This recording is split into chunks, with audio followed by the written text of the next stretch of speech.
നമസ്കാരം. മുടി കൊഴിച്ചിൽ. ആ, ഇന്ന് നമ്മൾ സംസാരിക്കാൻ പോണ വിഷയം ഇതാണ്. പലരെയും അലട്ടുന്നൊരു പ്രശ്നമാണല്ലേ? സ്ത്രീകളും പുരുഷന്മാരും പല പ്രായത്തിലുള്ളവരും. അപ്പോൾ നമ്മുടെ കയ്യിലുള്ള ഈ വിവരങ്ങൾ വെച്ച് നമുക്കിതിൻ്റെ കാര്യങ്ങളൊന്ന് നോക്കാം. എന്താണ് കാരണം? എന്തൊക്കെയാണ് തെറ്റിദ്ധാരണകൾ? പരിഹാരമെന്താണ്? നമസ്കാരം. തീർച്ചയായും ഈ മുടികൊഴിച്ചൽ പറഞ്ഞാൽ പലപ്പോഴും നമ്മുടെ ഉള്ളിലെ ആരോഗ്യത്തിന്റെ ഒരു സൂചന കൂടിയാവാം. അതുകൊണ്ട് ഇതിനെക്കുറിച്ച് ശരിക്കും മനസ്സിലാക്കുന്നത് നല്ലതാണ്. ശരി. അപ്പോൾ ആദ്യമേ തന്നെ എന്തൊക്കെയാണ് ഇതിൻ്റെ പ്രധാന കാരണങ്ങൾ? ഈ വിവരങ്ങളിൽ ഒരുപാട് കാര്യങ്ങൾ പറയുന്നുണ്ടല്ലോ.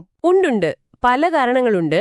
പ്രധാനമായിട്ട് സ്ട്രെസ്, മാനസികവും ശാരീരികവുമായ സമ്മർദ്ദം, പിന്നെ പോഷകാഹാരക്കുറവ്, പ്രത്യേകിച്ച് iron, vitamin D, B12, zinc, ഇതിന്റെയൊക്കെ കുറവ്. വിറ്റാമിൻ ഡിയുടെ കാര്യം ഈയിടെയായിട്ട് കൂടുതൽ കേൾക്കുന്നുണ്ടല്ലേ? അതെ, അത് പലപ്പോഴും ശ്രദ്ധിക്കപ്പെടാതെ പോകും. പിന്നെ ഹോർമോൺ മാറ്റങ്ങൾ, സ്ത്രീകളിൽ PCOD, PCOS, തൈറോയിഡ് പ്രശ്നങ്ങൾ, പിന്നെ പ്രസവശേഷമൊക്കെ മുടി കൊഴിയാൻ സാധ്യതയുണ്ട്. ഓക്കെ. പുരുഷന്മാരിലാണെങ്കിൽ പാരമ്പര്യം ഒരു വലിയ ഘടകമാണ്. ഈ കഷണ്ടിക്ക് അവിടെ DHT എന്നൊരു ഹോർമോണാണ് പ്രധാന പ്രശ്നം. അത് മുടിയുടെ വേരുകളെ ബാധിക്കും. പിന്നെ നമ്മൾ മുടിയിൽ ചെയ്യുന്ന കാര്യങ്ങളുമില്ലേ? തീർച്ചയായും. അമിതമായിട്ട് ചൂടേൽപ്പിക്കുന്നത്, കെമിക്കൽ ട്രീറ്റ്മെന്റുകൾ, മുടി വലിച്ച് മുറുക്കി കെട്ടുന്നത്, അതൊക്കെ ബാധിക്കാം.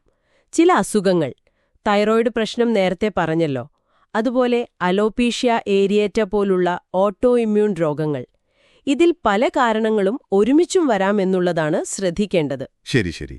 അപ്പോൾ ഈ മുടി കുഴിച്ചിൽ, പിന്നെ മുടിയുടെ കനം കുറയുന്നത്, കഷണ്ടി, ഇത് തമ്മിൽ എന്താണ് വ്യത്യാസം? ആളുകൾക്ക് സംശയം വരാറുണ്ട്. ദിവസവും ഒരു 50 മുതൽ 100 മുടി വരെ പോകുന്നത് അത് സാധാരണയാണ്, നോർമൽ ഹെയർ ഫോൾ. അത് മുടിയുടെ ഒരു സൈക്കിളിന്റെ ഭാഗമാണ്. പക്ഷെ അതിൽ കൂടുതൽ, പ്രത്യേകിച്ച് ഇങ്ങനെ കൂട്ടമായിട്ട് പോകുമ്പോൾ ശ്രദ്ധിക്കണം. ഓക്കെ. ഇനി കനം കുറയൽ അഥവാ തിന്നിങ്, അത് മുടിയുടെ മൊത്തത്തിലുള്ളൊരു അളവ് കുറയുന്നതാണ്. ഇത് സ്ത്രീകളിലാണ് കൂടുതലായി കാണുന്നത്. തലയോട്ടിങ്ങനെ കൂടുതൽ തെളിഞ്ഞു കാണാൻ തുടങ്ങും. കഷണ്ടി അഥവാ ബാൾഡ്നെസ് എന്ന് പറഞ്ഞാൽ ചില ഭാഗങ്ങളിൽ, പുരുഷന്മാരിൽ നെറ്റിയുടെ സൈഡിലോ ഉച്ചിയിലോ ഒക്കെ മുടി പൂർണ്ണമായിട്ട് നഷ്ടപ്പെടുന്ന അവസ്ഥയാണ്. അപ്പൊ നിങ്ങൾ അനുഭവിക്കുന്നത് ഇതിലേതാണെന്ന് മനസ്സിലാക്കുന്നത് പ്രധാനമാണ്. ശരി. ഇനി ചില തെറ്റിദ്ധാരണകൾ. ഇതിലാണ് പലർക്കും അബദ്ധം പറ്റുന്നത്. ദിവസവും ഷാംപൂ ചെയ്താൽ മുടി പോകും എന്നത്. അത് സ്ഥിരം കേൾക്കുന്ന ഒന്നാണ്. പക്ഷെ അതൊരു തെറ്റിദ്ധാരണയാണ്. അപ്പോ ദിവസവും കഴുകുന്നത് നല്ലതാണോ? നിങ്ങളുടെ മുടിക്ക് ചേർന്ന അധികം വീര്യമില്ലാത്ത ഷാംപൂ ആണെങ്കിൽ ദിവസവും കഴുകുന്നത് തലയോട്ടി വൃത്തിയായി സൂക്ഷിക്കാൻ നല്ലതാണ്. അഴുക്കും എണ്ണമയവും ഒക്കെ പോകും. ഓക്കെ. അതുപോലെ എണ്ണ തേച്ചാൽ മുടികൊഴിച്ചിൽ മാറുമെന്നുള്ളതും? അതും പൂർണ്ണമായും ശരിയല്ല. എണ്ണ തേക്കുന്നത് മുടിക്ക് നല്ലതാണ്. ഒരു കണ്ടീഷണർ പോലെ പ്രവർത്തിക്കും, മുടി പൊട്ടുന്നത് കുറയ്ക്കാൻ സഹായിക്കും. പക്ഷേ ഉള്ളിലുള്ള കാരണം, അതായത് ഈ പോഷകക്കുറവോ ഹോർമോൺ പ്രശ്നമോ ആണെങ്കിൽ എണ്ണ തേച്ചതുകൊണ്ട് മാത്രം കാര്യമില്ല. ശരിയാണ്. പിന്നെ മുടികൊഴിച്ചിൽ പുരുഷന്മാർക്ക് മാത്രമേ വരൂ എന്നൊരു ധാരണയും ചിലർക്കുണ്ട്. അതും തെറ്റാണ്. സ്ത്രീകളിലും ഹോർമോൺ പ്രശ്നങ്ങൾ, സ്ട്രെസ്, PCOD, തൈറോയിഡ് ഒക്കെ കാരണം സാധാരണയായിട്ട് മുടികൊഴിച്ചിൽ വരാം. അപ്പോ ഇത് നിയന്ത്രിക്കാൻ പ്രായോഗികമായിട്ട് എന്തൊക്കെ ശ്രദ്ധിക്കാം? നമ്മുടെ ജീവിതശൈലിയിൽ വരുത്താവുന്ന മാറ്റങ്ങൾ. സിമ്പിളായിട്ടുള്ള കുറച്ച് കാര്യങ്ങൾ ശ്രദ്ധിച്ചാൽ മതി. 1. നല്ല ഭക്ഷണം കഴിക്കുക. സമീകൃതാഹാരം, ഇലക്കറികള്, മുട്ട, പയറുവർഗ്ഗങ്ങള്, നട്ട്സൊക്കെ ഭക്ഷണത്തിൽ ഉൾപ്പെടുത്തുക. പ്രോട്ടീനും അയണും വിറ്റാമിനുകളും കിട്ടണം. രക്തപരിശോധനയുടെ കാര്യം പറഞ്ഞല്ലോ. അതെ. വിറ്റാമിൻ ഡി, B12, അയണൊക്കെ കുറവുണ്ടോയെന്ന് നോക്കുക. ഉണ്ടെങ്കിൽ ഡോക്ടറെ കണ്ട് സപ്ലിമെന്റ്സ് എടുക്കുക.